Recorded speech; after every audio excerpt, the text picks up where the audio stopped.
L'ADIR, avec le soutien de l'Europe, de l'État et de la région Réunion, vous présente les nouveaux défis.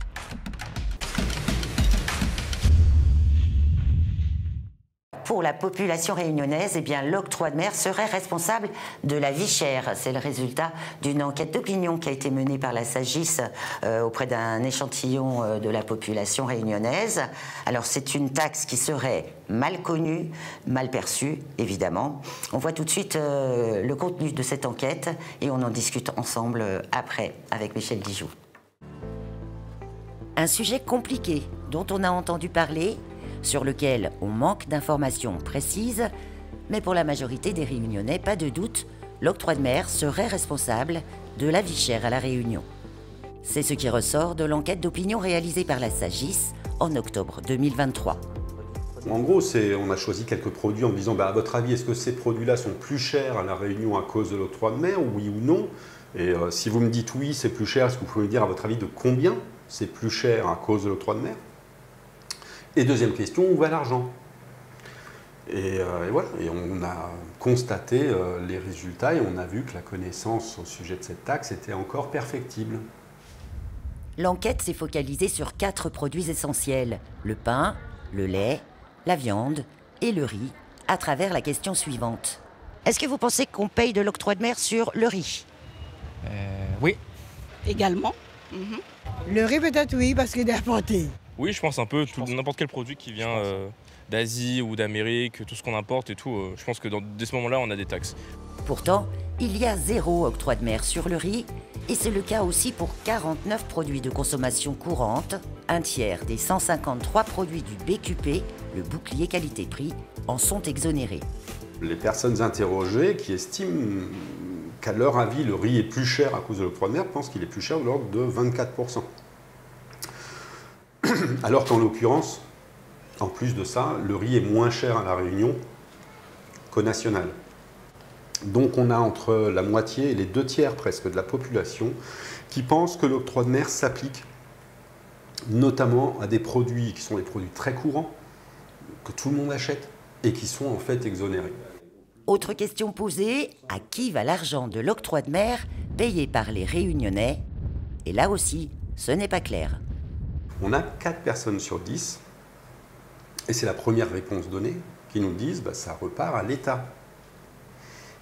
D'accord, et on a 22% des personnes interrogées qui citent la région, et on a 17% des personnes interrogées qui citent les communes. Donc vous voyez, on est sur des parts minoritaires de la population qui spontanément savent et disent « Ok, moi je suis au courant, je sais, ça va à la région, ça va aux communes ».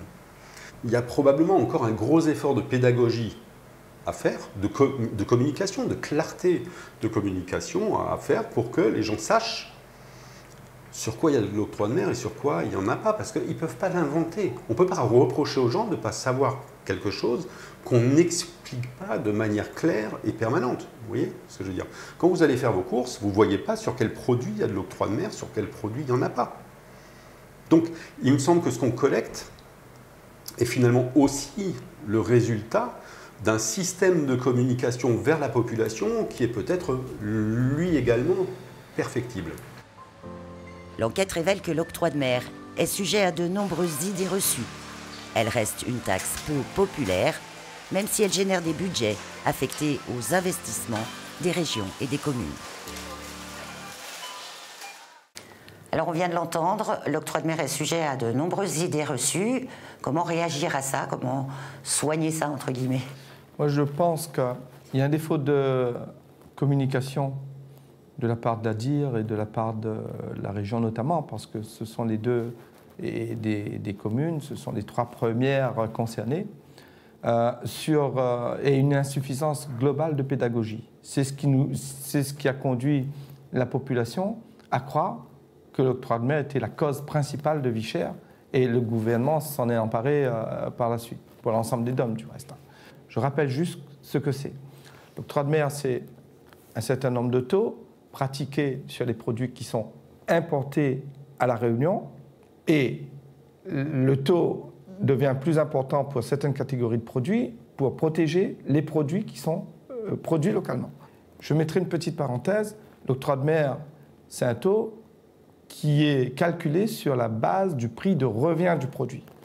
Quand de l'autre côté, la TVA dont parle le rapport de la Cour des comptes, puisque la proposition de la Cour des comptes, c'est de passer de la TVA de 8,5 à 16,4% pour la Réunion, 20% pour la Guadeloupe et la Martinique, 19,4%. La TVA est perçue sur le prix de vente du produit. Regardez le delta que ça fait une différence du double par rapport à ce qui est pratiqué aujourd'hui. Mais ce qu'il faut retenir quand même de l'octroi de mer, et plus largement des taxes d'une façon générale, c'est que ça sert quand même à quelque chose, la perception de l'octroi de mer. Ça fait vivre les collectivités, c'est une fiscalité qui a un sens, un intérêt. De même que la TVA sert à quelque chose. Tout ce qu'on a qui construit le territoire, qui nous apporte notre vie quotidienne et tout ce qui nous est facilité dans nos vies quotidiennes, c'est quand même grâce à la fiscalité d'une façon générale. On ne va pas essayer de détruire quelque chose qui apporte une protection à l'industrie et qui apporte la construction de la cité, la construction du territoire. Oui, parce qu'on le rappelle, une TVA revient à l'État et là, on n'a pas de garantie de redistribution. C'est un sujet plus politique, mais la chance qu'on a avec l'octroi de mer, c'est que la ventilation de ce qui est perçu est décidée par le conseil régional. Garde la main dessus, c'est le principe de la décentralisation. Je dirais même mieux, le débat de la vie chère, c'est un faux débat. Parce que le coût moyen de l'octroi de mer sur le produit consommé à La Réunion, hors produit du BQP et hors produit de première nécessité, est de à peu près 7%. C'est ce que l'impact moyen sur le prix à la consommation. La proposition du rapport de la Cour des comptes parle de 16,4% du taux de TVA. 8,5 plus 7, ça fait 15,4. Et on est en deçà du nouveau taux de TVA qui serait pratiqué sur les prix à la consommation. Il y aura des gagnants. Les grosses berlines, par exemple, à 36,5%, les prix vont baisser un peu. Je ne suis pas sûr que ça baisse totalement non plus. Mais il y aura des grands perdants. C'est la grande consommation vient des prix. Les voitures normales, c'est 6,5%. Et là, on n'aurait plus 6,5%, on aurait 16,4%. Voilà un exemple. Le riz n'a pas de TVA, il n'y a pas d'octroi de mer. Demain, on s'oriente vraisemblablement vers la perception d'une TVA sur des produits comme le pain, le riz et d'autres produits. Et le pain qui est protégé par une non-perception d'octroi de mer, il est produit localement. C'est la mère de toutes les batailles de l'industrie. Merci Michel Dijoux pour toutes ces explications sur l'octroi de mer. On en reparlera certainement encore dans cette émission. Et l'émission continue dans un instant avec de nouveaux reportages. On se retrouve tout de suite après la pause.